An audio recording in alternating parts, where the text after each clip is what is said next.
খবর শুনছেন Hooghly news TV YouTube channel থেকে। প্রথমেই দেখে নেব আজকের শিরোনাম।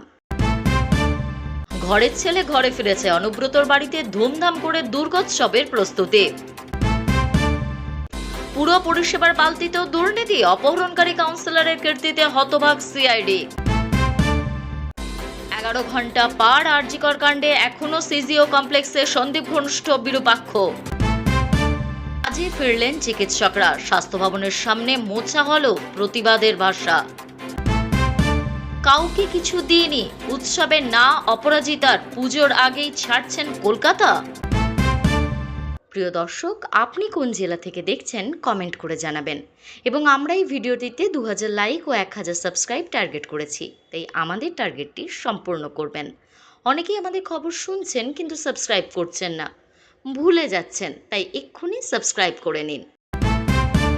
আসছি বিস্তারিত খবর। গরু পাচার মামলায় 2022 সালে পুজোর আগে গ্রেফতার হয়েছিলেন কেন্দ্রীয় তদন্তকারীদের হাতে। মাঝে কেটে গিয়েছে দুটি দুর্গাপুজো। কর্তাহীন বাড়িতে নম করে মা দুর্গার আবাহন বিসর্জন হলেও প্রাণ ছিল না তাতে। কিন্তু এবারের পরিস্থিতি ভিন্ন। 2 বছর 1 মাস পর জামিন পেয়েছেন অনুব্রত মণ্ডল। পুজোর আগেই ফিরছেন জেলায়। আর ঘরের ছেলে ঘরে ফেরার আনন্দে এবার গ্রামের বাড়ির দুর্গোৎসবের আয়োজন হচ্ছে মহা ধুমধাম করে। নানুরের হাটসেরান্দি গ্রামে অনুব্রত মণ্ডলের বাড়ি। এখানকার মোড়ল বাড়ির দুর্গাপুজোর কর্তা অনুব্রত মণ্ডল। শুক্রবার বিকালে জামিনে তিনি তিহার জেল থেকে মুক্তি পাচ্ছেন। এই খবর পৌঁছানো মাত্রই গ্রামের নতুন উদ্যমে শুরু হয়ে গিয়েছে দুর্গাপুজোর প্রস্তুতি। 2 বছর আগে তিনি গ্রেফতার হওয়ার পর পারিবারিক দুর্গাপুজোর জৌলুস সারিয়েছিল। নিয়ম মাফিক পুজোর আয়োজন হলেও মন মরা ছিল গোটা পরিবার। এবার অনুব্রত জামিন মঞ্জুরের খবর পৌঁছানো মাত্রই হারানো আনন্দ ফিরে এসেছে এবারের পুজোয়। হাটসেরান্দি গ্রামের বাড়িতে দুর্গা মন্দির রয়েছে,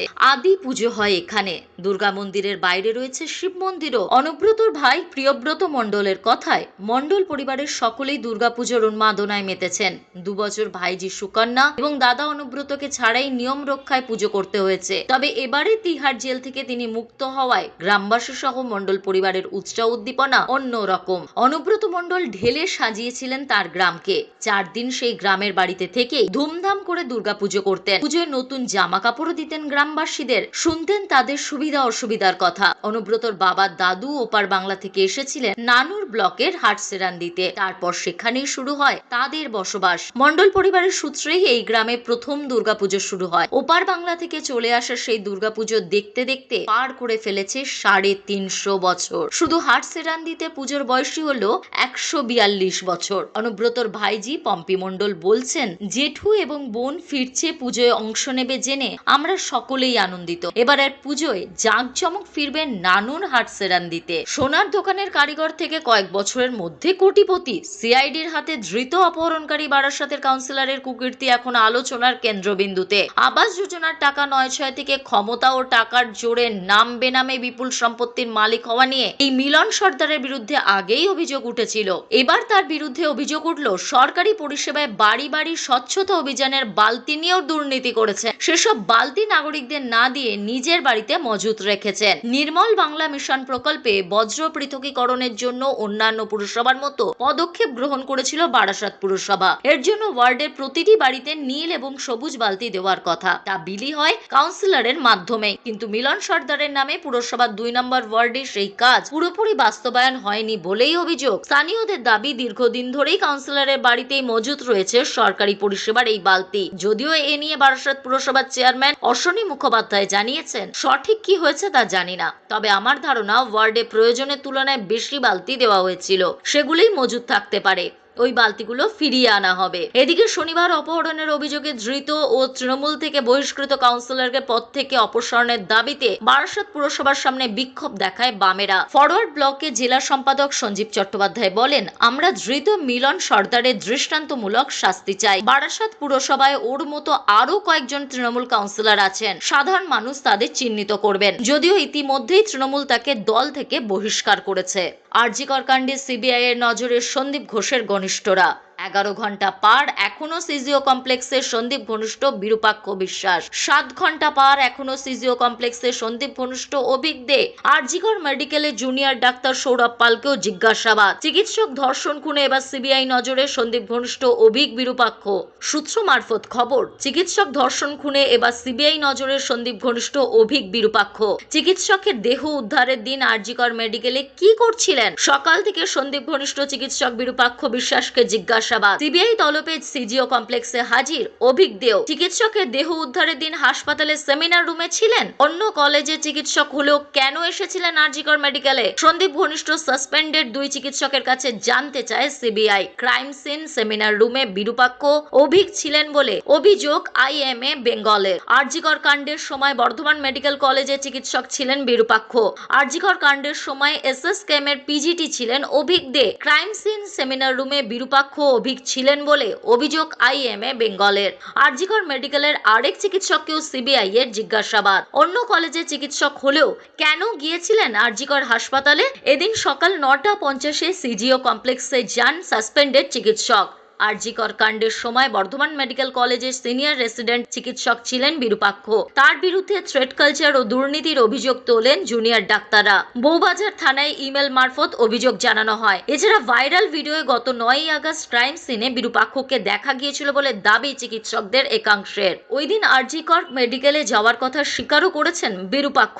অন্য কলেজে চিকিৎসক হলেও কেন গিয়েছিলেন আরজিকর হাসপাতালে জানতে চায় সিবিআই। পূর্ব ঘোষণা মতোই কাজে ফিরলেন জুনিয়র চিকিৎসকরা। জরুরি পরিষেবার কাজে যোগ দিতে শুরু করেছেন তারা। মেডিকেল কলেজ ও হাসপাতালগুলিতে ফের একবার কর্মব্যবস্থতা ধরা পড়েছে শনিবার সকাল থেকে। এমনকি আন্দোলনের কার্যত আতুরঘর আরজিকর হাসপাতালেও সকাল থেকে আন্দোলনরত চিকিৎসকরা কাজে যোগ দিয়েছেন। অন্যান্য দিনের তুলনায় এদিন রোগীর সংখ্যাও তুলনামূলকভাবে অনেক বেশি। অন্যান্য সময়ের মতো আজও যথেষ্ট দায়িত্ব নিয়ে গোটা পরিস্থিতি সামাল দিচ্ছেন জুনিয়র চিকিৎসকরা। রাজ্যের অন্যান্য মেডিকেল কলেজ ও হাসপাতালগুলিতেও শনিবার সকাল থেকে একই ছবি ধরা পড়েছে। পাশাপাশি বাঁকুড়া সম্মিলনী মেডিকেল কলেজ ও হাসপাতালেও কাজে যোগ দিয়েছেন আন্দোলনরত জুনিয়র চিকিৎসকরা। ধারাবাহিক আন্দোলন কর্মসূচির মাঝেই রাজ্য সরকারের তরফে আংশিক দাবি মেনে নেওয়ার 43 দিনের মাথায় তারা কাজে যোগ দিলেন। এদিন বাঁকুড়া সম্মিলনী মেডিকেল কলেজ ও হাসপাতালে কাজে যোগ দেওয়া জুনিয়র চিকিৎসকরা জানিয়েছেন, আমরা শুধুমাত্র জরুরি পরিষেবার ক্ষেত্রে কাজে যোগ দিচ্ছি। এক্ষুনি আউটডোর পরিষেবায় যোগ দেওয়ার কোনো প্রশ্ন নেই। আগের মতো চিকিৎসক অধ্যাপকরাই আউটডোর পরিষেবা চালু রাখবেন। এবার নির্দিষ্ট সময়ের মধ্যে তাদের দাবি পূরণ হলে তবেই সব বিভাগে কাজে তারা যোগ দেবেন বলে জানিয়েছেন। কার্যত একই দাবি আরজিকরের জুনিয়র চিকিৎসক তথা আন্দোলনের অন্যতম মুখ আরিফ আহমেদের। তিনি জানিয়েছেন, আংশিক দাবি মানা হয়েছে, দাবি মানা না হলে ফের আন্দোলন হবে। তবে শনিবার সকাল থেকে যাদের ডিউটি ছিল তারা হাসপাতালের ট্রমা কেয়ারে কাজ শুরু করেছেন।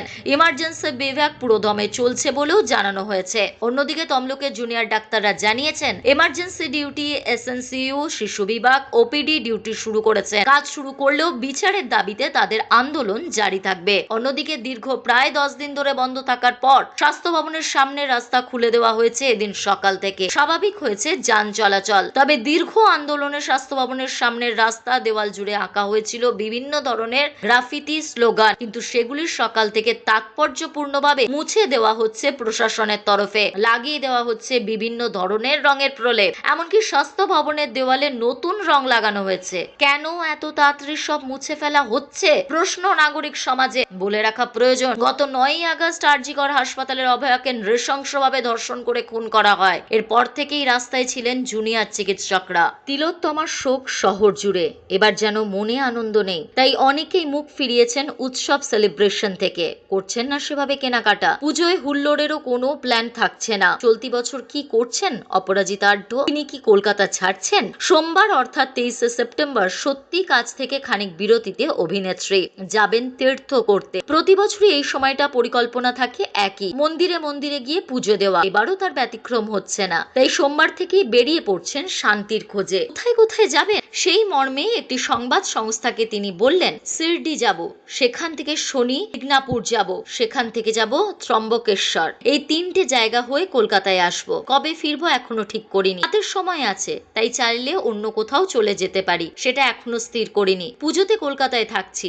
অক্টোবরের 2 তারিখ থেকে নবরাত্রি শুরু হয়ে যাচ্ছে। সন্ধি পুজো তো আমি নিজে হাতে করি, প্রতি বছর হোম করি। তবে এটা ঠিক, আমি উৎসবে থাকছি না, এবার নিজের জন্য কিছু কিনিনি, বাড়ির কাউকে কিছু দিইনি, ছোটদেরও না। তবে মায়ের পুজো তো আর উৎসব নয়, সেটা নিজের মতো করে শ্রদ্ধা ভরে করব, যেমন এত বছর করে এসেছি। অর্থাৎ অভিনেত্রী একথা স্পষ্ট করে দিলেন, পুজো ঘিরে আলাদা কোনো মেজাজ আমেজ কাজ করছে না তার মধ্যে। আরজিকর কাণ্ডের প্রতিবাদে একাধিকবার পথে নেমেছেন তিনি, আওয়াজ তুলেছেন বিচার চেয়ে, পাশাপাশি চালিয়ে গিয়েছেন কাজও। তবে যতই স্বাভাবিক জীবনে ফেরা যাক না কেন, কিছুতেই যেন মন মানছে না তার। তাই এবারের পুজোটা তিনি মাতৃ আরাধনা করেই কাটাতে চান, বাড়তি কোনো উত্তেজনায় গা ভাসাতে চাইছেন না বলেই স্পষ্ট জানিয়ে দিলেন। আজ এই পর্যন্তই, ফিরে আসছি নতুন কোনো খবর নিয়ে, ততক্ষণ সঙ্গে থাকুন।